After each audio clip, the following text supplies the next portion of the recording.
Hello and welcome to another episode of the Meet the Translator podcast. My name's Dot and today I'm joined by Leonie Schliesing, who is a multilingual voiceover actor. This is an industry I'm super interested in, so join me as I ask lots of questions and discover the ins and outs of Leonie's awesome job.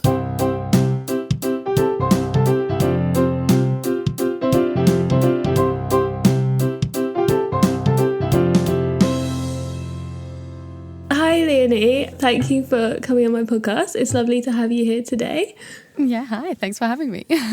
So you are a multilingual voice actor, right? And I want to know, and I'm sure my listeners want to know all about that. So can you maybe start off kind of saying like who you are, what you do, and how did you become a multilingual voice actor? Yeah, sure.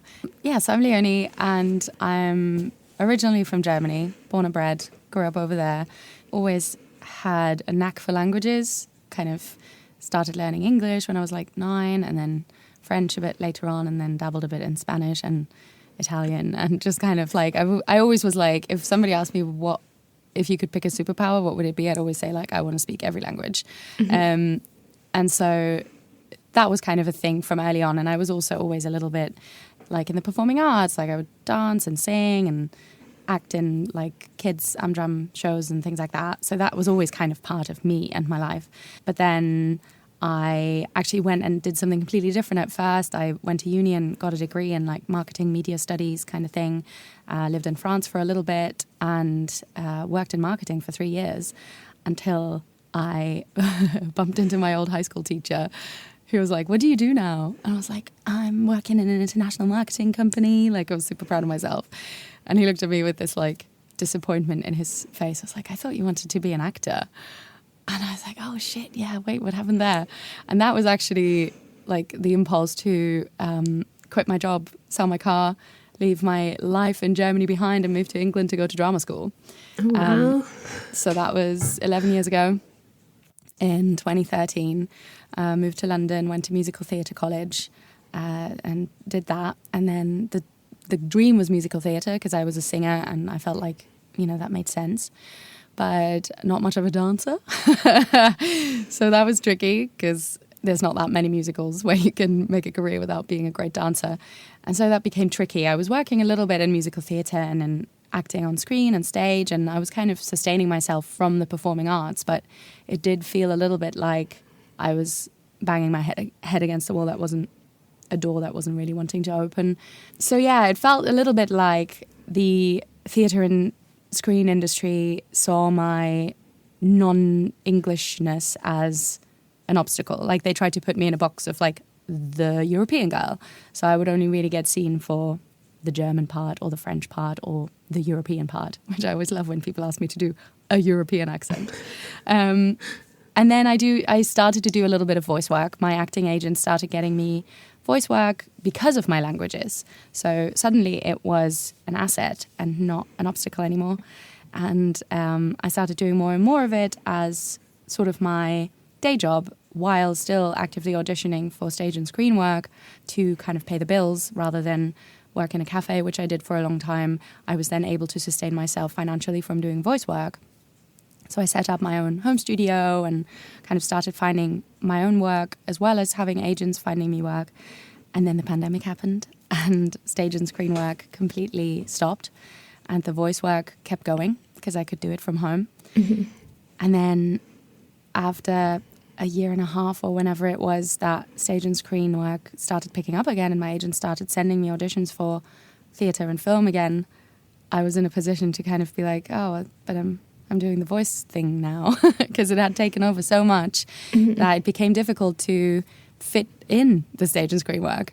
And it was so much fun and it felt like my weird international accent is an asset and people find it interesting and my languages are an asset and it felt like it was kind of where I belonged rather than a stage and screen world where it felt like I was having to fit into a box that didn't quite fit. And so since the beginning of last year, so now almost 2 years, since the beginning of 2023, I'm full-time voice acting. I've left my theatrical agent. I don't actively audition for stage and screen work anymore and just do this now. Oh, I love it. I love that you have gone you've kind of gone down an interesting route and like tried out a few different things and kind of found your place, and I think that's really nice. And I think like a lot of people are getting more into that now, like trying out different things and being like, oh, I won't just stick with this one thing forever, let's see where this can take me. I really like love that you're doing that. Yeah, I always like to think that like if the box that you're in doesn't fit, then maybe you're not the problem, but the box is. And then, you know, rather than bending yourself into shape, maybe try and find a different box. Yeah, I love that. But I feel like we can also change ourselves as well. Like one box that fit us at one point might not anymore, or like, you know, it's kind of nice that we can be flexible with things and try out different things. But before we go any further, can you give a sort of explanation of what is a multilingual voice actor? What actually is that? Yeah, sure. I mean, a voice actor just generally, obviously, is an actor who uses their voice mainly, or where you only hear the voice, because the voice acting process is still a very physical one. Like, I still use my whole body and face and everything when I'm voice acting, but the end product that you hear is only my voice. And that's really anywhere where you hear a voice but don't see a face. So that could be commercials, tube announcements, when you call somewhere and you're on hold, thanks you for holding. That would probably have been a voice actor, or Daphne on reception. Video games, animation, cartoons, all of those kinds of things are voice actors. And then multilingual really just means that I do it in more than one language. So I personally do it across German, English and French, although my German and English I would consider fully bilingual, and I kind of work pretty evenly across the two. My French, I can blag. Like, I can, on a few sentences, I can like fool a French person into thinking that I'm French. But if it's like a long form narration, they would be like, where are you from? Like, they'd hear a little something there that's like not native French. So my French voiceover work is a little bit less than the German and English. But yeah, that's technically that's a multilingual voice actor, and it can just be in whatever languages you speak. Mm-hmm. So actually it's probably like, we might not even be aware of it. We probably hear a voice actor like almost every day, like just for in sure, whatever we're doing. Absolutely, yeah. Whether you're listening to the radio, Spotify, even, you know, the little ads in between if you haven't paid for premium, on the tube, on the, PSA announcements, you know, this area is surveilled by CCTV, like all of those kinds of things, a voice actor would have sat behind a microphone reading that script. I'm thinking of like doing the self-checkout at Tesco when it's like... Yep, exactly. Also that, yes. So can you, would you be able to give us a little example of something, just to give my listeners an idea of like what you sound like when you're doing your voice acting? Yeah, sure. I mean, I think like if you want to have the three languages, one of the most obvious ones for that is telephony. So like recording the kind of voicemail greetings if you call customer service somewhere. I'm lucky to say that German, French and English are kind of a very standard combination of languages that are often required for those. So I do them fairly frequently.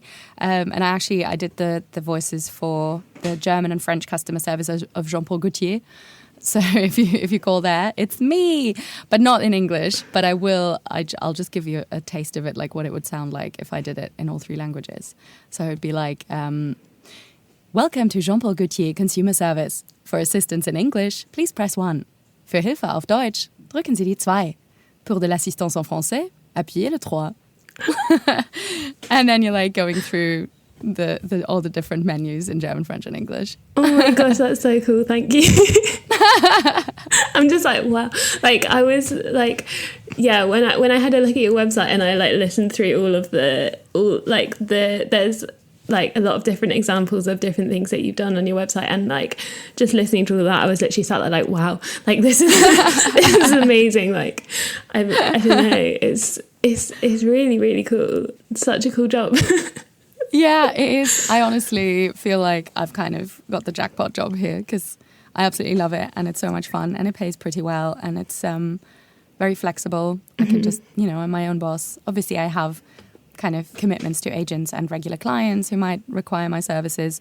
But usually when I say, hey, I'm just on holiday for a week, then that's fine. Like I don't have to ask anyone for permission. It's very nice. It's probably something a lot of like translators can relate to, because like I mean, I don't know the statistics, but I think the vast majority of translators are like freelance translators. So a lot of us are also like working from home, kind of like running our own businesses, deciding like what we do and when. And obviously like, yeah, we've got our regular clients, but we can still take time off or whatever. So it's probably like kind of a similar vibe, but also completely different, like completely different work. And I suppose you could even like go and say, hey, I'm just going to work from Spain for a week, because right, your work is just like on a computer.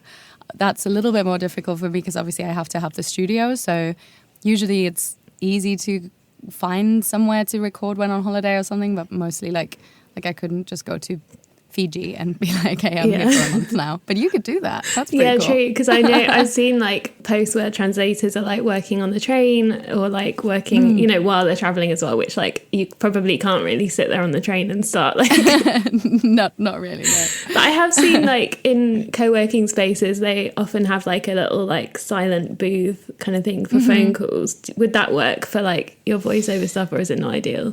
For like a small little thing, like if it's just a few words or, you know, like a short script, I could probably make it work. Like I have recorded under duvets in hotel rooms.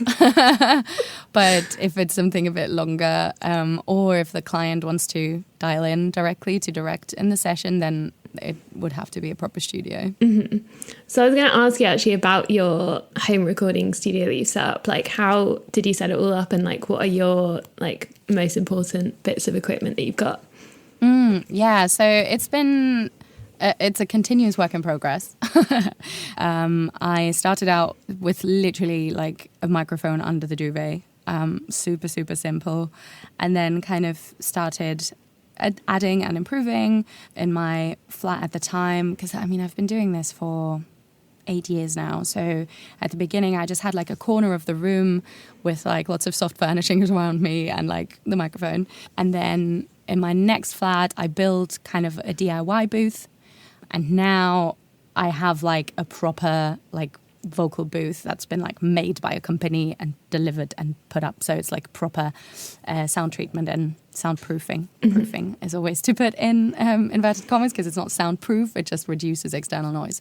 But so the booth is definitely an important part of it, or at least the recording space is an important part, because the best microphone is going to not sound good if you're in an echoey space. So it's always important to make sure that the reflections that bounce off of walls are being deadened by using lots of soft material, the foam tiles that you know probably, or just, you know, curtains and duvets and whatever you have available. And then the microphone obviously is sort of important. It kind of is important to find the right microphone for your voice and also for the kind of work that you want to work in. There are some microphones that are really good for character work, others that are better for long form narration, like audiobooks. Like it kind of depends on the types of genres you work in, and most actors have more than one microphone. I have a couple for different genres. Then you usually need what's called an interface, and a digital interface, which basically just takes the analog signal that comes from the microphone, turns it into a digital signal and translates that into the computer. So it's like a little box that's connected between the microphone and the computer. And then you need your computer and a good editing software, maybe plugins for that software, depending on what you do. Headphones, good headphones are important so that they're really true to what the sound is actually like. A webcam is useful for when you have live sessions with clients and they, you know, you want to be able to see them.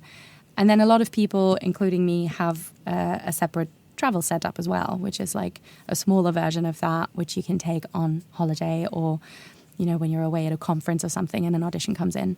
It's just like usually kind of a scaled down, cheaper and simpler version of what you have at home. That's quite cool though, that you can like have a little setup that you like take with you though. I like that.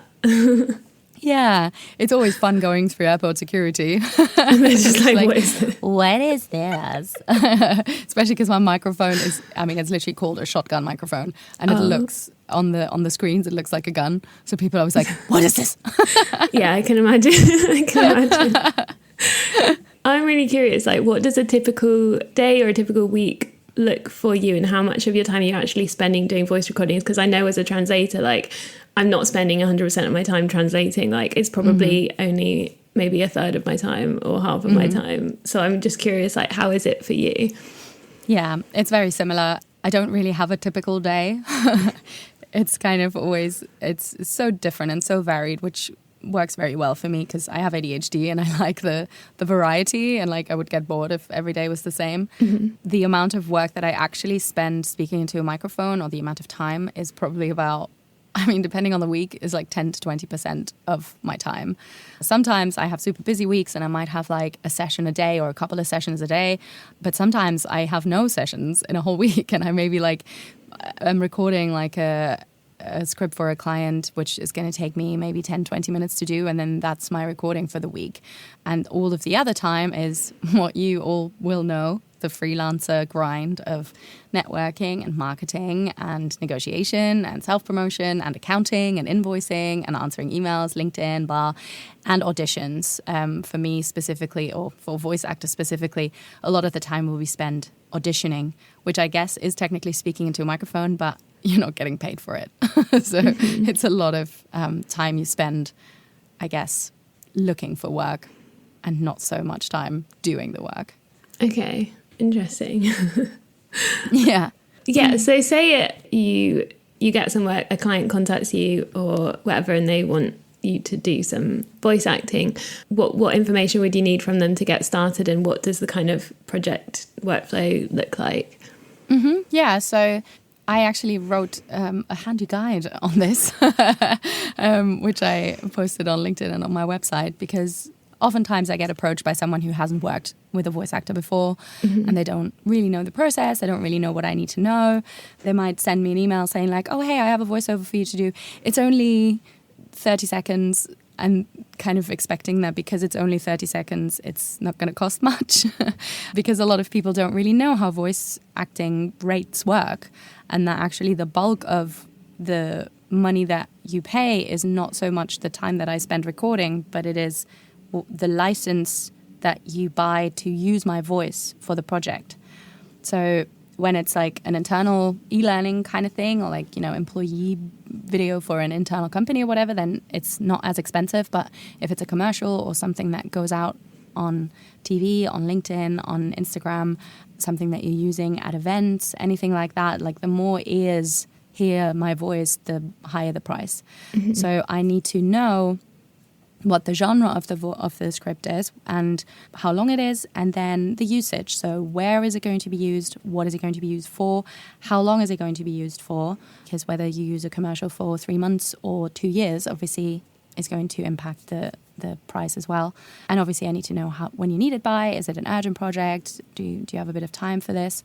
And just kind of the general notes that you would give me on, you know, what it is you're looking for in terms of tone of voice and target audience and all that kind of stuff. And then I can go back and give the client a quote. And then sometimes they say, cool, go ahead. And sometimes they say, oh no, we haven't got that much money. And that's when the fun begins. Yeah, I know what I know what that part feels like. Yeah. How is it for you guys actually? Is there like a sort of like general rate card for translations, or do you guys sort of set your rates?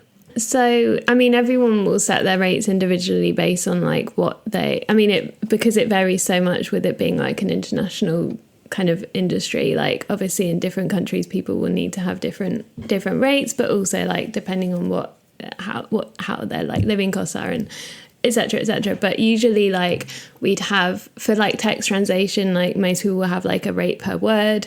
And then they just say like, this is my rate per word. And then like, obviously the more words it is, the higher the quote. I mostly do subtitling. So like for me, I have a rate per audio minute, but that gets more complicated because it varies depending on like the type of video or like what they're expecting, like whether they want like timed subtitles or if they've already got a subtitle template in the source language, for example, that I'm just translating, or like what kind of genre it is. Because like, for example, a chick flick generally will have way less words than like a stand-up comedy, which will also have the comedy aspect. So like of course, there's so much variation. But yeah, people will usually have like a rate per word or rate per audio minute or something like that. Okay, cool, interesting. But yeah, we don't have the I don't think most people have like the licensing addition that you have, because I was looking on your website about like how you do your pricing and stuff, and I thought that was interesting because you don't just have like you were saying, like it's not just, you're not just charging for like recording the thing, it's also like the license to then use it. Yeah. So yeah, I was going to ask you about that, like how, like Yeah, it's actually, so voiceover rates are a bit of a minefield. They're really complicated because they're kind of different for all the different genres.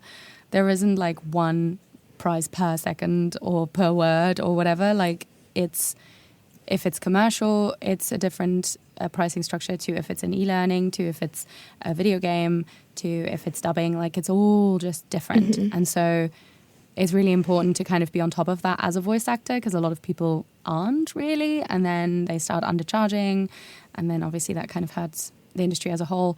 And not to go off on a tangent, but like I sometimes get annoyed when I see voice actors kind of complaining about clients approaching them with like too small a budget, or, you know, being like, oh, they think this is how, it's like, well, how are they meant to know? Like, we barely know. Like, it's so complicated.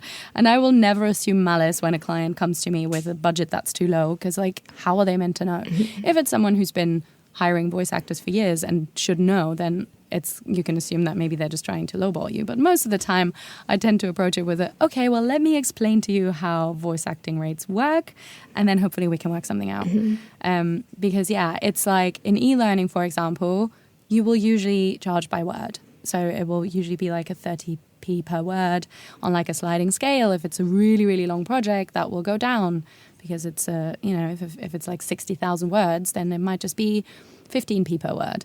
If it's commercial or corporate content, as I said, it's like you pay what's called a basic studio fee, a BSF, which kind of covers an hour of my time, my studio hire, the preparation of the script, the editing, the research, all of that.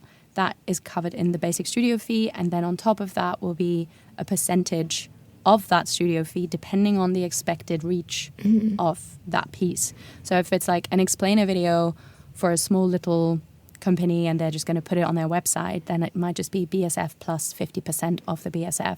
But if it's a larger company and they're running an advertising campaign on Instagram, then it might be BSF plus 400% of the BSF. So it's kind of, you have to sort of gauge it a little bit. And then on TV, there's a whole other thing which is called TVRs, which is kind of the amount of impressions that is booked for a commercial. So you then have to, there's like a TVR calculator that you have to put the TVRs in, and then that gives you the price. So it is an absolute dumpster fire. And it can get super confusing, and it's really important for people working in this field to get a handle on it and understand the rates, and have like within the standard industry rates, have your own rate card, really, because there's like the upper end and the lower end and the sort of median within the industry rates, and you just kind of have to decide where you want to sit on that. It does sound it sounds pretty complicated. I guess like the longer you do it for and the more different types of content you do, you kind of will have a better grasp on like what you can charge for different things and what makes sense. And you tend to kind of get the same type of project mostly. Like at some point you'll just, sort of get a lot of corporate narration or a lot of e-learning, so you just kind of get the knack for it. And then sometimes out of the blue, somebody might be like, oh, hey, we would like to cast you for a character in a theme park.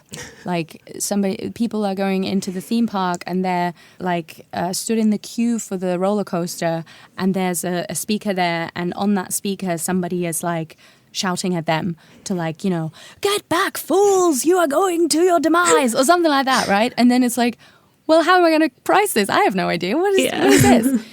And then it's like lots of Facebook groups and communities of voice actors where people will come and be like, guys, help. How do I price this? And then people will give their input, and then mostly you work something out. Okay. Yeah, that's kind of nice then if you've got a good community, because like we've got like a similar thing like in the translator community. There's such like a everyone's always so like willing to help each other out and like share advice and tips with each other. So it's nice to know that you've got like a similar thing going on. Yeah, it's amazing. I was going to ask you about, because you mentioned it earlier, the live directed sessions. Can you explain a bit what that is? Yeah, sure. So really there's two ways that I can record a job. The one is where the client sends me the script and just gives me a general idea of what they want it to sound like, might send me reference material like video or music or whatever they've got going with it. And then I just record it in my own time and send them a few takes to pick from. And then they might come back with some revisions, you know, oh, can you say this a little bit different? Can you put the stress in this sentence here, whatever? Or they're just like, yeah, cool, thank you very much. Send us your invoice. So that's the one way of handling a project. And the other way is live directed sessions, which is very common in advertising and also video games, character work usually. Less common in the corporate sector, but still does happen, where the client dials in while I record.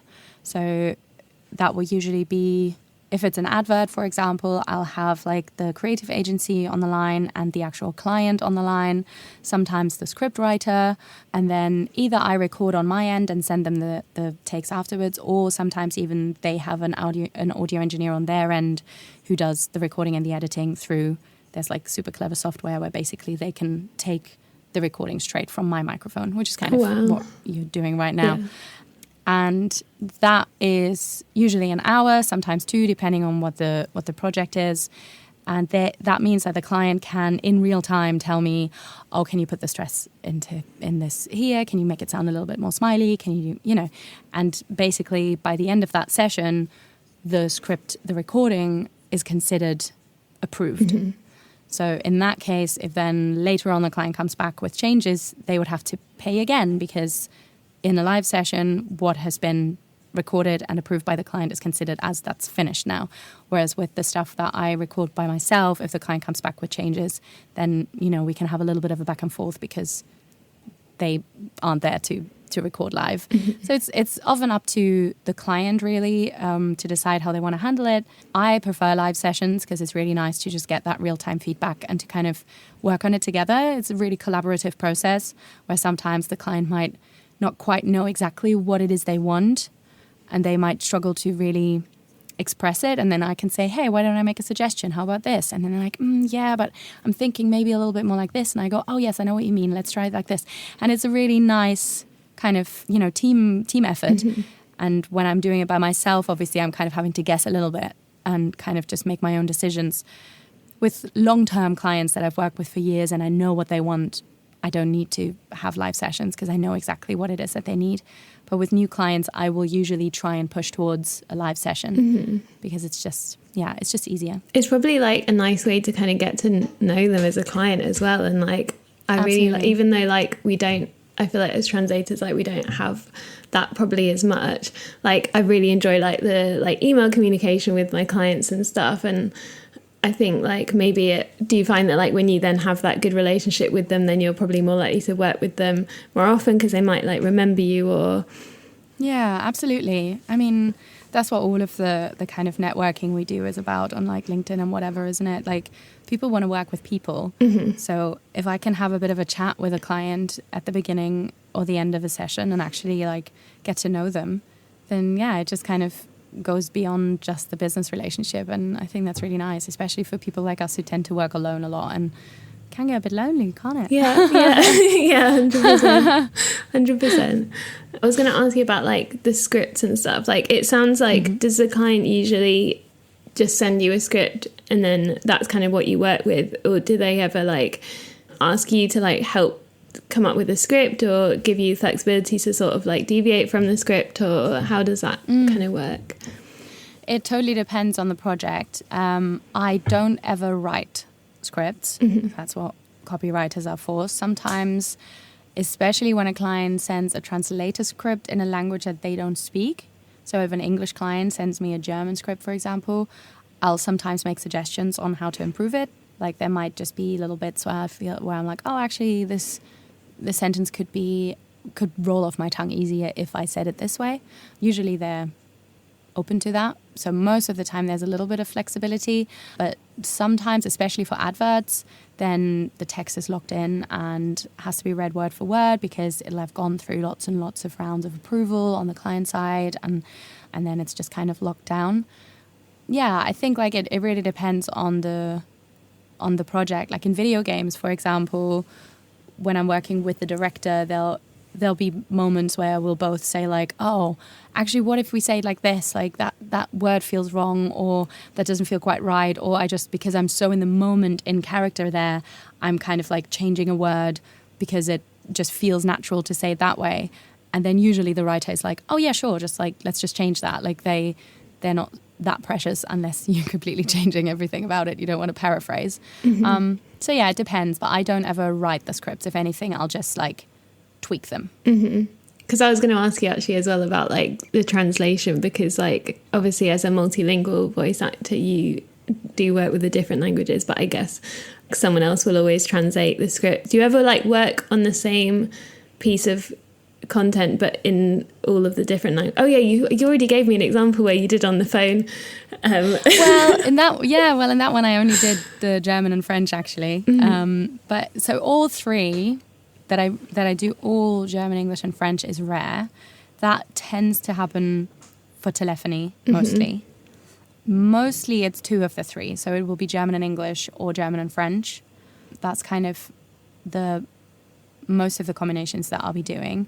And like in terms of like if I ever do the translation, if it's super short, like if it's a telephony script, I might do it and I'll just add on a fee for that. But for anything long form or where the wording is key, like an advert or whatever, I'll always tell the client to hire a professional translator because that's what you guys are there for. And I mean, it has happened that I've been sent scripts that were so very clearly Google Translate jobs.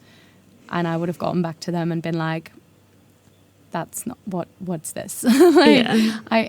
And then it's like difficult because I can say, hey, you guys should go and hire a translator. Or I can say, I'm going to make this better for you and you just have to pay me extra for that. But ideally, I'd always want them to go and work with a translator because, yeah, I don't want you guys to be out of work. And that's what you do. Like, I'm not a translator, right? Even though I speak the languages, that doesn't make me a translator. Yeah. I actually, if you're up for an anecdote, I did an advert a couple of years ago where the English original was talking of like, we are providing amazing experiences for our fans. And I was given the German script. Like I showed up to the studio. So this was not even an at-home recording job. It was a studio in central London.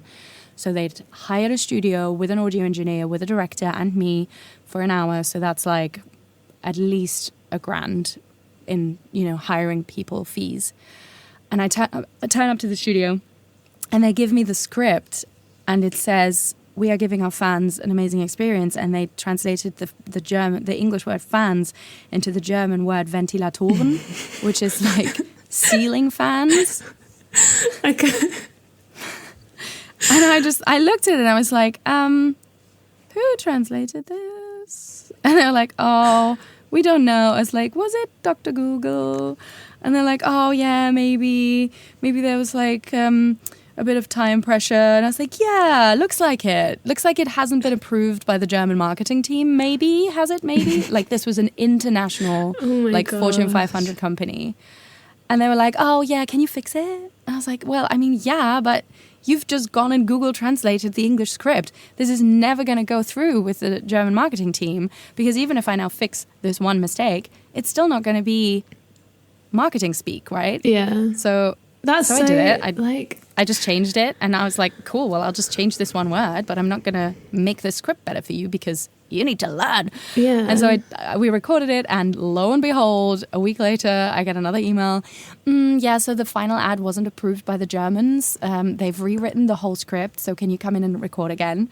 And I was just like, well, good. I hope this has taught you a lesson because now you've had to pay another hour of studio hire, of sound engineer, of director, of voice actor because it's so stupid. Like don't cut corners with these things. Yeah. Obviously, I'm very much preaching to the choir here, but no, but it's how can you spend so much money on all these other professionals and like their time and stuff, and then not also have a professional translator. Like that kind of should come along with it. Like I'm just really shocked that because it's obviously not a budget issue if they can afford to like pay, like it's just like what are you doing, like it just feels like sometimes localization is a bit of an afterthought, and they're just like they're spending so much time and money and effort on getting the English version right, and then for the localizations they're just like, oh yeah, we'll also do that.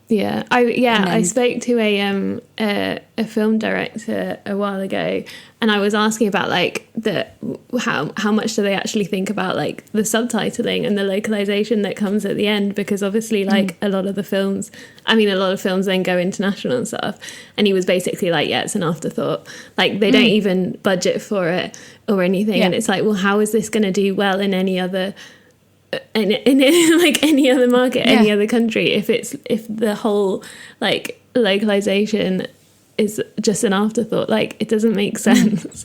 No, exactly. And it's so sad, and like I feel like, without wanting to be all doom and gloom about it, but I feel like that's why that particular area is so in danger of AI, because people don't care, and they're just like, oh yeah, AI can just do that, and it's like, well, it can't, but it's because they don't feel like it's important already, so why would they now suddenly think that they need to hire humans instead of robots? I feel like that there's people who do care and who do really, put the work in, and I do get some really great scripts that were clearly translated by a professional who is not just a translator, but like a translator that specializes in advertising copy and like, really gets it right. And I get a lot of that. So I think obviously it's always the cream rises to the top, hopefully. But I feel like sadly dubbing and things like that is going to be drastically reduced through that kind of stuff. It's a real shame, but hopefully like they realize the value of professionals and the difference it actually makes, like you'd hope so. Anyway, okay, I want to get back to what you do in your job, and I was wondering, because although a lot of voice acting, like there aren't visuals with a lot of it, but like some of it obviously you do have visuals, like you mentioned, like the video games, and like if you're like dubbing for a movie or whatever. How do you sort of match your voice to them? I know that like dubbing scripts often like will take into account the mouth movements, I guess, of the characters and stuff like that, but how do you how do you match your voice to the visuals is my question. It's I guess there's the two different styles of syncing to picture, which one of them is really just a time sync and one is like a lip sync. So if I'm narrating like a corporate video that has been done in English, or even if it's just hasn't been voiced yet, right? Like somebody just sends me the video that they've created and they send me the script, and then I just have to make sure that it fits and the visuals match. Like, when the word progress pops up on screen is when I say the word progress. So in that case, I can just like, I've got the video on my screen here in like a split screen with the script, and I can just make sure to match it as I read. And then if it's not quite exactly when I record it, I can then go into my editing software afterwards and move it around a little bit to make it match. Although really that's usually the editor's job. I don't normally do that. Sometimes clients, especially for smaller clients who don't necessarily have like an in-house editing person, I'll be like, yeah, I'll sync it for you, so you only then have to pop the audio onto the video afterwards and it's ready to use. So that's that. Sometimes I get videos where the client has put the script in like a subtitle, and that's like the jackpot, because then I don't even have to take my eye off of the video and don't have to switch between the script and the video on my screen. But that doesn't happen that much. And then lip sync dubbing is obviously very different. There you would have had somebody adapt the script to be lip syncable so that the consonants kind of sort of match, and the what we call lip flaps match in the speech. And then there's specific software for that. One of them is called Voice Cue, one of them is called Rhythmoband. There's like specific software that it's kind of like karaoke. You've got like the script running through from right to left at the bottom, and you have like a little trigger cursor that shows you exactly when you need to speak. And then you just kind of your eyes are constantly having to flick between the script and the lips of the character, and you have to try and match it as good as possible. And that is like usually for like lip sync dubbing, you usually do about 10 minutes of content in an hour. So that's a really time consuming work. Time syncing is much quicker and much easier. Mm-hmm. The dubbing sounds like it takes a lot of like brain power as well. Like, it's really exhausting, and it's a real skill. Like that's one that kind of you have to really practice for and train for, and you just have to kind of have that. You have to be incredibly good at sight reading as well, because with most of those things, you're not given anything in advance. You're not able to practice or learn.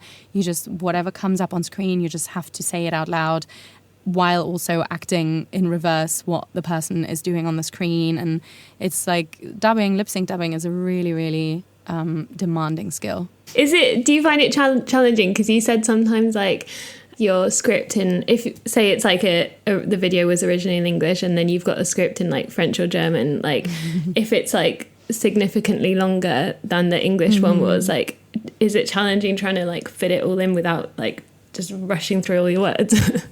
God, yeah.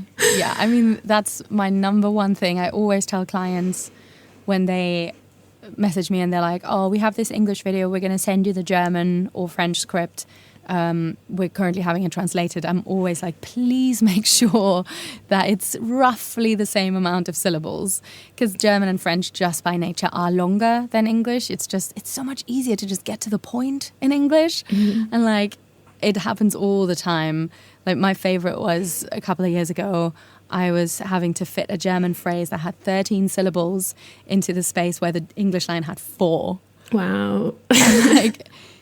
Like it just doesn't sound good. Like sometimes the clients have flexibility and they're able to re-edit the visuals to make it work. Mm-hmm. If it's like a corporate or an advert or whatever, they're like, oh yeah, we can just hold this frame for a couple of more seconds or whatever to make it work. But oftentimes you just have to like try and make it fit by either speeding up your speech or by rewriting the script slightly to shorten it. Like if they've given me a long German sentence that's kind of a little bit awkward, I can sometimes be like, hey, if we just adjust the syntax of this a little bit, we can shorten it. Mm-hmm. And they're usually fine with that. That's where, again, the flexibility comes in of the client kind of taking my lead when it comes to a language that they don't speak. Mm-hmm.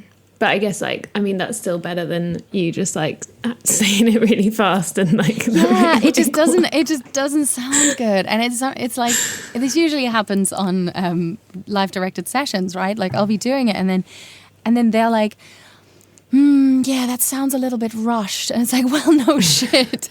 Like, well, you tried to fit 25 words into 11 words. Obviously, that sounds a bit rushed. And then it was like, can you try and say it a little bit slower? I was like, well, yeah, but then it's not going to fit anymore. Like, what do you want me to do? It's tricky. So, yeah, that's like my number one thing. I always tell anyone localizing from English into, well, at least the languages I speak. I don't know, there are probably other languages that are shorter than English. But with English into German and French, I always have to say, please make sure it fits, because it's not going to sound good otherwise. Mm. Do you ever have the opposite problem where it was like originally in German or French and then you have only a few words in English and you're having to like draw them out? Yes, absolutely. And that's just as awkward because you end up speaking like this. Just like so much space. Yeah. And I generally have a tendency to speak quite fast. Mm-hmm. And like I often narrate like explainer videos and corporate narrations that are kind of like upbeat and chatty and, you know, meet Alex. Alex really loves their phone. You know, it's like this kind of thing. Mm-hmm. And then when you suddenly have to do it in this kind of speed, it feels so weird, but it usually ends up sounding okay. You just move around a little bit. You maybe have one line starting a little later and the other one a little earlier, and it kind of works. It's not as awkward as the other way around. Yeah, I can imagine.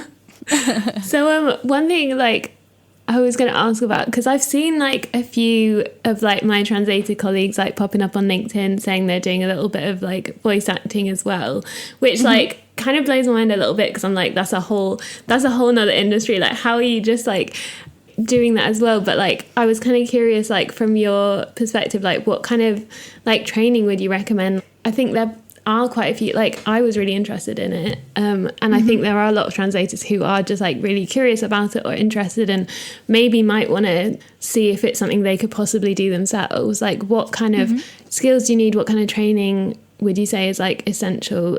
And like, do you have to have like a certain kind of voice, or can like anyone like try it out? Or Yeah, I mean, acting is at the foundation of it all, right? So I always say like voice acting comes with a big A and a small V. The coolest voice in the world won't get you work if you can't lift words off a page and make them sound organic. So acting training, that doesn't necessarily have to be a 3-year drama school degree, but like some sort of acting experience, whether that's an improv course or Amdram theatre, you know, whatever you can find, like there's going to be something local to wherever you live, really. You're going to find some acting classes just to kind of get into that feeling of taking words that aren't your own and making them sound like they are. Because that's really the crux of it, right? And then vocal technique is important as well. So like learning to understand your instrument and how to use it. So there's like vocal coaches out there who can help with that, learning how to breathe properly, how to warm up, how to enunciate and pronounce things properly. Singing can be very helpful if you have any kind of singing background. I always find that it's very useful in the voice acting world because it kind of helps with versatility and vocal control and breath control. And then once you feel like you've got a little bit of a foundation in that, there's then specific voice acting classes that you can find, one-to-one coaches. There are lots and lots out there, but also workshops, group courses, 6-week intro courses, 6 months courses. Like there's lots and lots of stuff out there that you can go and find, depending on the genre you're interested in. If you say, hey, I want to go into video games, then, you know, try and find video game specific classes. Whereas if you say corporate narration or audiobook narration is something I'm interested in, then there's people specific for that. There's very rarely just like a generalist voice acting coach who does everything. Okay. And so do you have any sort of final tips then for anyone who's thinking that they might want to become a voice actor, other than like obviously doing the training and like getting the skills? Like, do you have any kind of other tips? Yeah, don't rush it.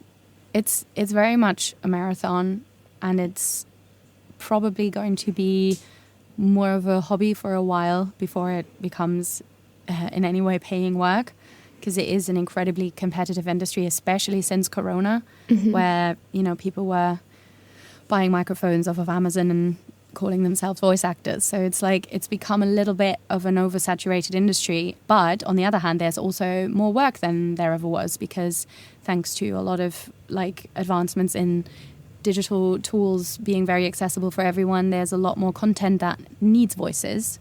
So, you know, swings and roundabouts. I want to be a voiceactor.com is a great resource. It's literally a website just kind of covers everything. So that's a really good kind of starting point to then go from.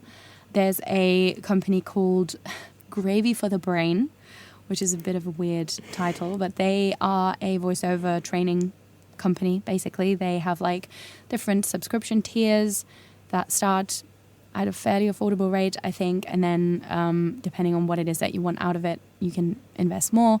And they like offer courses and classes and workshops and webinars and mentoring and coaching and like a community forum.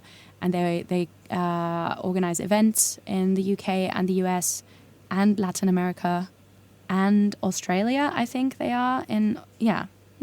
And then Facebook groups. There's lots and lots of Facebook groups for voice actors. It really kind of, you know, if you're in the UK, then like British voiceovers, professional British voiceover group. In the US, there's like the voiceover community, the VO pros. Like there's lots and lots of Facebook groups, which is full of people who are very happy to help and give advice. After you've used the search function, do not go into one of those groups and say, how do I become a voice actor? Like come there with specific questions, you know, like things that where you're really looking for an answer, and everything else just use the search function, because most of the questions you want to ask probably have been asked before. There's lots of events, as I said, conferences, VO socials. There's the One Voice conference. There's Vox. There's Get Your Game On, which is a specific voice acting for video games conference. Anything else? Any other events? I don't think so. But there's the VO social, which is like just the, where voice actors just go for drinks, and they do it in lots of different cities. So you don't have to be in London for that either. Actually, there's a big one coming up in November, I think, in Manchester. Yeah, and like it's going to be a lot of work, and it's quite an investment of both time and money to start out with. So just be mindful of not getting discouraged if it doesn't stick straight away, and also not just like throwing everything you have at it and being like, I'm going to invest £20,000 now and then I'm going to be a voice actor. It's like, no, you really have to like very slowly build it up. If you are going to places like Fiverr and Upwork and all these kind of freelancer pages, fine, but just be mindful and like educate yourself on rates, and like don't start selling voiceovers for 20 quid, and like be super careful, especially in the age of AI, that you like have contracts in place with people. And like I know of stories where people have had their voices cloned through projects on Fiverr because they just didn't have any protections in place. So like before sending anyone a recording of your voice, like educate yourself on those things. And that's what those Facebook groups are there for. Like that's where you can ask those questions and say, hey, how do I protect myself? What is an AI rider? What's a voiceover contract look like? All of these things, like it's important more than ever. Thank you. It's really interesting. Like I'm sure everyone listening will be just as curious as me about I hope so. So thank you. Are you happy for my listeners to get in touch with you if they do have any more questions about being a voiceover actor? Yeah, and if they do, what is the best, if you're happy for them to, what is the best way for them to do that? Yeah, absolutely. I'm always super happy to chat. Like I'm quite present on social media, and I always love creating a big network and conversations with people. So I'm mostly on the socials. I'm mostly present on Instagram and LinkedIn. So Instagram would be at Leonie Does Voices, and LinkedIn is just my name, Leonie Schliesing. My website is leoniedoesvoices.com. I have like a Calendly link on there where you can just book in for like a 15-minute chat to just get to know me. So if there's like questions, if you just want to like ask a couple of questions or whatever, like I'm always happy to chat and try and help as much as I can, and just like meet new cool people. I wanna have a big network of cool freelancers. Oh, I love that. I'm gonna put I'll put the links in the show notes so it's easy for anyone to click on them, and I will also make sure that I am following you on Instagram and connect with you on LinkedIn, because I also want to be part of your big network. Yeah, absolutely. Awesome. So thank you so much for being on my podcast and sharing your job and everything. Like I'm literally like, this is so cool. Well, thank you so much for all the good questions. There was so much fun to answer. Thanks for listening to this episode of the Meet the Translator podcast. I hope you loved this one just as much as I did. Special thanks to Leonie for joining me. Make sure to check out the show notes for useful resources and links, and if you have any comments or questions about the podcast in general, send an email to meetthetranslator@gmail.com.